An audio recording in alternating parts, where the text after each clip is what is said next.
손, 최종훈 선생님의 작품입니다. 의사의 손은 강팍한 지휘자다. 살을 가른 차분한 손짓이 나일론 실로 연주하는 현악으로 보아도 그러하고 골절을 교정하는 타악의 소리를 들어도 그러하다. 도예가의 정밀한 손놀림으로 신체를 가다듬는 이 지휘자는 불협화음을 용납하지 못한다.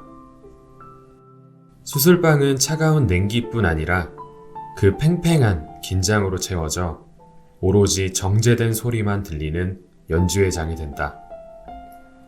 투박한 손을 가진 나는 현악에 서툴러 이른바 내과 계열로 방향을 잡았고 긴장을 녹이는 아이들의 쾌활함이 가득한 소아청소년과의 다리를 디뎠다. 하지만 이곳에서도 손은 예민한 혀고 기민한 귀다.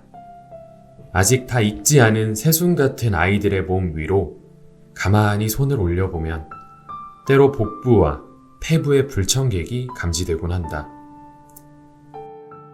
그 미세한 떨림을 읽는 손의 섬세함은 탁월한 턴테이블의 바늘이다. 내 부족한 경험으로 연마된 바늘은 어찌나 거친지 결국엔 렌트겐의 도움을 받고서야 무릎을 치곤 하지만 여전히 손의 업무는 귀하다. 소아청소년과 의사는 자신의 아픔을 스스로 잘 전하지 못하는 아이들을 대하기에 곰처럼 거친 손이어도 미모사같이 예리한 면이 있어야 하는 것이다. 응급실이나 중환자실같이 진단이 급박한 환경에선 베테랑 의사가 단지 손으로 환부를 누르며 인체의 변화를 파악하는 것만으로 일단의 진단이 이루어지는 것을 자주 목격하게 된다. 이는 수많은 경험들을 하나씩 주의 깊게 체화하여 도달한 손에 각성된 감각이다.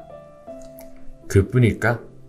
손은 흔하게는 청진기를 안내하고 개안, 개구를 보조하여 진단을 돕는다. 손은 아이를 받기도 하지만 때로 핏덩이와 대소변을 받기도 한다. 갓 태어난 신생아에게 삽관을 하는 것과 멈춘 아이의 가슴을 움직이게 하는 것도 손의 일이다. 미처 몽우리를 터뜨리지 못하고 태어난 조산아의 폐포에 개화를 기도하며 폐 표면 활성제를 뿌리는 것은 일견 마른 땅에 뿌리는 담비의 일과 같다. 또한 약재가 폐포로 스며들도록 엠부백을 누르는 것은 꺼져가는 불씨에 풀무질을 하는 작업이다. 이에 손은 도자기 공의 신중한 눈빛으로 가장 적절한 세기에 바람을 찾아야 한다. 상황이 이러하니 의사에게 손의 예리함이 얼마나 중요한지는 분명한 일이다. 전공의 생활을 가까스로 마치고 나는 서해바다 운무에 떠있는 작은 섬에서 내과 의사라는 낯선 직책으로 공중보건의 생활을 하고 있다. 정작 소아의 범주에 해당되는 인구는 30명도 되지 않고 지소에 내원하는 평균 연령이 70세에 육박하는 노인촌에서 나는 그동안의 경험과는 다른 모습의 환자들을 만나고 있다.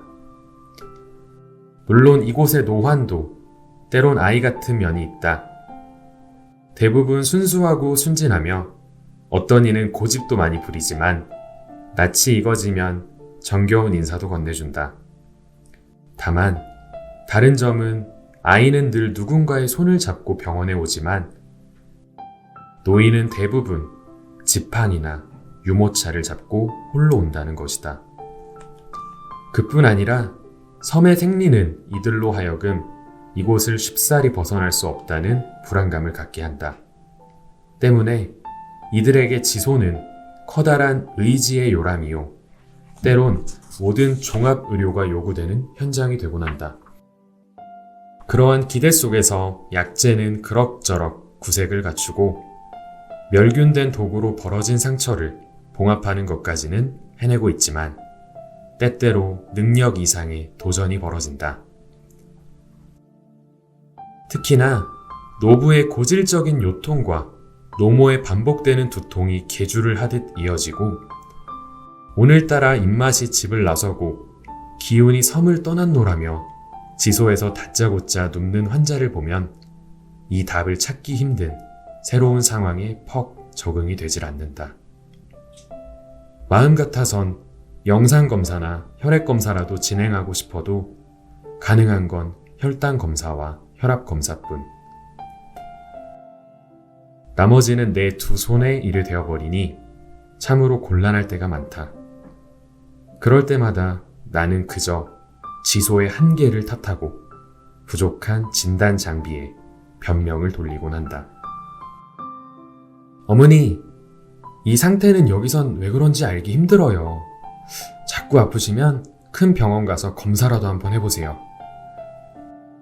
지소에서는 떠나간 기운은 찾아드리기가 쉽지 않아요. 하지만 나도 의사인지라 이런 무색한 발언을 반복하다 보면 죄인이라도 된 듯 환자의 눈을 맞추기가 쉽지 않다. 한바탕 몰리던 젊은 객지 사람들의 방문이 뜸해진 처서를 지난 무렵이다. 바지락철에도 오셨던 할머니가 이번엔 꽃게잡이 어망을 손질하시다 허리가 아프다고 지소를 찾으셨다. 이전 진료 기록을 훑으니 근육통, 고혈압, 척추 협착증 등이 포함된 문구가 무료하게 반복되고 손가락은 익숙하게 이 문장들을 포획하여 그대로 오늘의 기록에 붙일 준비를 마쳤다. 어머니, 일을 좀 적당히 하셔야 해요. 연세도 많으신데 이러다 정말 허리에 큰일이 나요. 라는 공연부를 내뱉으며 일전에도 숱하게 타신 약을 처방하려던 차에 문득 나는 손을 내밀어 할머니의 빈손을 쥐었다. 딴에는 눈을 맞추면서 이런저런 말을 전하려던 것에 손이 불현듯 동행한 것이다. 오랜 바닷바람에 손금 사이사이마저 말라가던 질감이 느껴지고 이내 내 손의 온기와 섞이어 두 손은 따스한 강을 이루었다. 마주한 눈빛은 빛나고 포개진 손 위로 참말로 고맙다는 인사가 눈송이처럼 다정하게 앉았다. 할머니의 손은 오랫동안 기다린 새를 맞이한 둥지처럼 따스하게 나의 손을 품었다.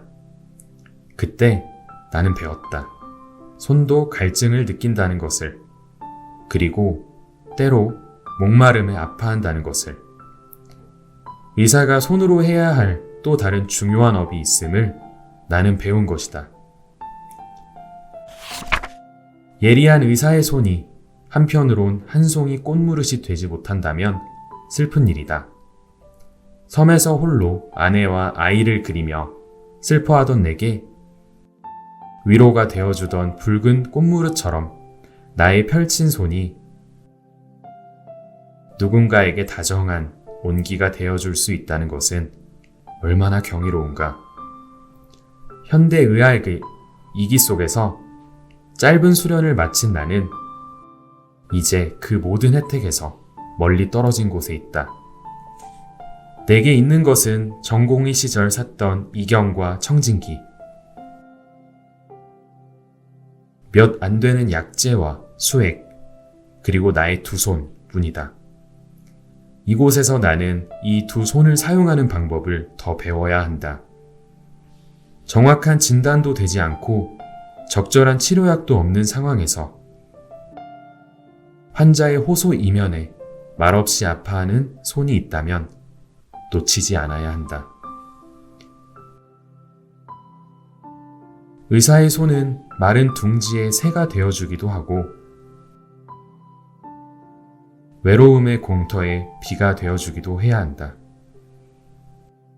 낯선 섬에서 배운 이 소중한 경험으로 오늘도 천천히 턴테이블의 바늘을 가다듬는다.